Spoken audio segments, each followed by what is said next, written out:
Hello, ഞാൻ നിങ്ങളുടെ സ്വന്തം മഞ്ചേരി മക്കു. അപ്പോൾ റോന്ത് ഇന്ന് റിലീസായിട്ടുള്ള റോന്ത് directed by Shahi Kabir.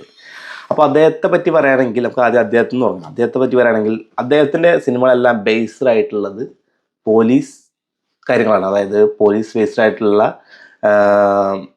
Realistic ആയിട്ടുള്ള സംഭവങ്ങളാണ് അദ്ദേഹത്തെ സിനിമയിൽ നമുക്ക് കാണാൻ പറ്റുന്നത്. അപ്പോൾ ഇത്തവണയും അദ്ദേഹം പതിവ് തെറ്റിച്ചിട്ടില്ല. ഇതിന് മുന്നേ അദ്ദേഹം ഡയറക്റ്റ് ചെയ്ത പടങ്ങളാണ് ഇലവീഴ പൂഞ്ചിറ, നായാട്ട്, അതുപോലെ തന്നെ ലാസ്റ്റ് ഇറങ്ങിയ ഓഫീസർ ഓൺ ഡ്യൂട്ടി.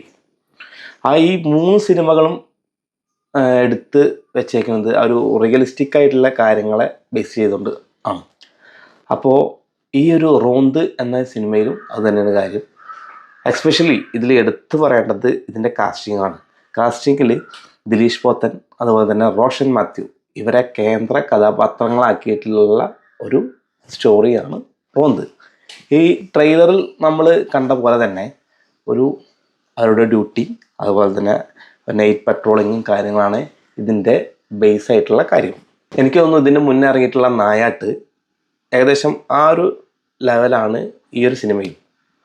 കാരണം നമ്മളെ പോലീസുകാർ അനുഭവിക്കുന്ന വേദനകൾ, അവരുടെ ഡ്യൂട്ടി പ്രഷറുകൾ, ഇതെല്ലാം നമ്മളെ മുൻ സിനിമകളിലെല്ലാം കണ്ടതാണ്. അതിൻ്റെ വേറെ ഒരു വേറൊരു രീതിയിലാണ് ഷാഹി കബീർ ഈ സിനിമയിൽ ചെയ്ത് വെച്ചിട്ടുള്ളത്. കാരണം അതിൽ ഞാൻ പറഞ്ഞത് ഇതിൻ്റെ മുൻ സിനിമകളെ അപേക്ഷിച്ചിട്ട് പോലീസ് കാസ്റ്റ് തന്നെ മാറിയിട്ടുണ്ട്. കാരണം നമ്മൾ കഴിഞ്ഞ സിനിമയിൽ ഓഫീസർ ഓൺ ഡ്യൂട്ടിയിലൊക്കെ നമ്മളെ ചാക്കോച്ചൻ്റെ പെർഫോമൻസ് എടുത്തു പറയേണ്ട കാര്യമാണ്. ഒരിക്കലും റോഷൻ മാത്യു എന്ന ഒരു വ്യക്തിയുടെ അടുത്ത് നിന്ന് ഇങ്ങനത്തെ ഒരു പെർഫോമൻസ് വിചാരിച്ചിട്ടില്ലായിരുന്നു. കാരണം അത് ഒരു പോലീസ് വേഷത്തിൽ അദ്ദേഹം നന്നായിട്ട് തന്നെ ഈ സിനിമയിൽ വേഷം ചെയ്തിട്ടുണ്ട്. ഈ ഷാഹി കബീർ എന്ന വ്യക്തി ഈ 3 സിനിമ ഡയറക്റ്റ് ചെയ്യുന്നതിന് മുന്നേ തന്നെ ഒരു തിരക്കഥ അദ്ദേഹം എഴുതിയിട്ടുണ്ട്, ജോസഫ് എന്ന സിനിമ. അതിൻ്റെയൊക്കെ ബേസ് നോക്കിയാലും പോലീസും അതിൻ്റെ ഉള്ളിലെ കാര്യങ്ങളും ഒക്കെ തന്നെയാണ്. എനിക്ക് തോന്നുന്നു അദ്ദേഹം ഒരു പോലീസാണോന്നാണ്. കാരണം എന്താണെന്ന് വെച്ചാൽ ഒരു പോലീസ് സ്റ്റേഷനിലെ കാര്യങ്ങൾ, അവരുടെ ഡ്യൂട്ടി സംബന്ധമായിട്ടുള്ള കാര്യങ്ങൾ എല്ലാം പക്ക രീതിയിൽ അദ്ദേഹം സിനിമയിൽ കാണിച്ചു തന്നിട്ടുണ്ട്. നമ്മൾ ഇപ്പോൾ തോന്നുന്നിപ്പോൾ ഒരു പൈലറ്റ് പോണ കാര്യം, അതായത് നമ്മളെ മന്ത്രിമാർക്കൊക്കെ നമ്മൾ പൈലറ്റ് പോകുമല്ലോ, ഓരോന്നിട്ട് ഓരോ സ്ഥലത്തെത്തുമ്പോൾ പോലീസുകാരും പിന്നെ പോലീസ് ചീഫ് ഒക്കെ എന്ത് ചെയ്യും, ചേഞ്ച് ചെയ്തൊരു റൊട്ടേഷൻ വരുന്നുണ്ട്. അപ്പോൾ ആ കാര്യങ്ങളൊക്കെ ഈ സിനിമയിൽ കാണിച്ചിട്ടുണ്ട്. ദിലീഷ് പോത്തൻ, പിന്നെ റോഷൻ മാത്യു, അരുൺ, സുധീർ കോപ്പ തുടങ്ങിയ താരങ്ങളാണ് ഈ സിനിമയിലുള്ളത്. അതിന് പുറമെ ഷാഹി കപൂർ എന്ന വ്യക്തി നിരവധി പുതുമുഖങ്ങൾക്ക് ഈ സിനിമയിൽ അവസരം നൽകി. അതുമാത്രമല്ല, ഈ പുതുമുഖങ്ങളായി വന്ന അഭിനേതാക്കൾ നല്ല രീതിയിൽ എന്ത് ചെയ്തിട്ടുണ്ട്, അവരുടെ കർമ്മം നിറവേറ്റിട്ടുണ്ട്. കാരണം അവരുടെ ഒരു ആക്ടിങ് ലെവലൊക്കെ നന്നായിട്ട് ഈ സിനിമേനെ ഗുണം ചെയ്തിട്ടുണ്ട്. ഈ സിനിമയിൽ ഭൂരിഭാഗം കാണിച്ചിരിക്കുന്നത് ഒരു രാത്രി പശ്ചാത്തലമാണ്. കാരണം എന്താ വെച്ചാൽ നമ്മൾ നൈറ്റ് പെട്രോളിംഗ് ആണ്, ഞാൻ പറഞ്ഞല്ലോ നേരത്തെ, ഇതിൻ്റെ ഒരു നൈറ്റ് പെട്രോളിംഗ് ആണ് ഇതിൻ്റെ ഒരു ബേസ് ആയിട്ടുള്ള കാര്യം വരുന്നത്.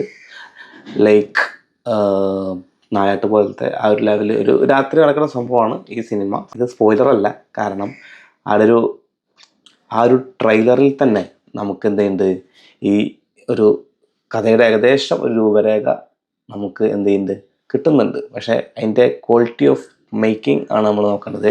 എക്സ്പെഷ്യലി സിനിമാറ്റോഗ്രാഫി, മനേഷ് മാധവൻ എന്ന് പറഞ്ഞ ആളാണ് അതിൻ്റെ സിനിമാറ്റോഗ്രാഫി. അദ്ദേഹം നല്ല രീതിയിൽ ക്യാമറ കൈകാര്യം ചെയ്തിട്ടുണ്ട്. അതേപോലെ എഡിറ്റിംഗ് ആയാലും മ്യൂസിക് ആയാലും ആ ഒരു ചക്ക ബാക്ക്ഗ്രൗണ്ട്, ആ നൈറ്റിലെ ആ മ്യൂസിക്കും കാര്യങ്ങളൊക്കെ നല്ല രീതിയിൽ ചെയ്തു വെച്ചിട്ടുണ്ട്. മ്യൂസിക് അനിൽ ജോൺസൺ ആണ്. പിന്നെ ജംഗ്ലി പിക്ചേഴ്സാണ് ഈ സിനിമ പ്രൊഡക്ഷൻ ചെയ്തിട്ടുള്ളത്. അപ്പോൾ ഞാൻ പറഞ്ഞല്ലോ, ഓവറോൾ ഈ സിനിമയെ ഈ ഒരു ക്വാളിറ്റി ഓഫ് സിനിമ എന്ന് പറയുന്ന ഒരു കാര്യമുണ്ടല്ലോ, അത് ഈ റോന്ത് എന്ന സിനിമയിൽ വന്നിട്ടുണ്ട്. കാരണം ഇത് ചില ആൾക്കാർക്ക് ഇത് ഇഷ്ടപ്പെട്ടേക്കാം, ഇഷ്ടപ്പെടാതെ. ഈ റിയലിസ്റ്റിക് സ്റ്റോറി എപ്പോഴും എന്ത് ചെയ്യുന്നുണ്ട്, എല്ലാവരും അത് അക്സെപ്റ്റ് ചെയ്തോളും എന്നില്ല. പക്ഷേ ആ ഒരു മേക്കിംഗ് കൊണ്ട് നമുക്ക് തീർച്ചയായും തിയേറ്ററിൽ പോയിട്ട് എക്സ്പീരിയൻസ് ചെയ്യേണ്ട ഒരു സിനിമയാണ് റോന്ത്. ഇവരെ പെർഫോമൻസിനെയാണ് ഇതിൽ ഹൈലൈറ്റ് ആയിട്ട് കാണിച്ചിട്ടുള്ളത്. എസ്പെഷ്യലി റോഷൻ മാത്യു, പിന്നെ ദിലീഷ് പോത്തനും. അദ്ദേഹമൊക്കെ മുന്നൊക്കെ അദ്ദേഹത്തിൻ്റെ പടങ്ങളൊക്കെ നല്ല രീതിയിൽ എനിക്ക് എപ്പോഴും തോന്നുന്നു അദ്ദേഹം ഒരു അണ്ടർ റേറ്റഡ് ആക്ടറാണ്. കാരണം അതിന് മുന്നേ ആ ഒരു സിനിമ, അതുപോലെ തന്നെ ഓ ബേബി എന്ന സിനിമയൊക്കെ ഇറങ്ങിയിരുന്നു. അതൊക്കെ തിയേറ്ററിൽ അർഹിച്ച വിജയം കിട്ടാതെ പോയ സിനിമകളാണ്. ക്വാളിറ്റി കൊണ്ടും പെർഫോമൻസ് കൊണ്ടും അദ്ദേഹം നല്ല രീതിയിലാണ് ഓരോ സിനിമയും സമീപിച്ചിട്ടുള്ളത്. റോന്ത് ഈ ഒരു നല്ല സിനിമ എല്ലാവരും തിയേറ്ററിൽ പോയി കാണാം, എല്ലാവർക്കും ഇഷ്ടപ്പെടും. എല്ലാവരും ആ ഒരു തിയേറ്റർ എക്സ്പീരിയൻസ് നഷ്ടപ്പെടാതിരിക്കുക. അപ്പോൾ അടുത്ത വീഡിയോ ആയിട്ട് ഞാൻ വരാം. അതുവരേക്കും ബൈ.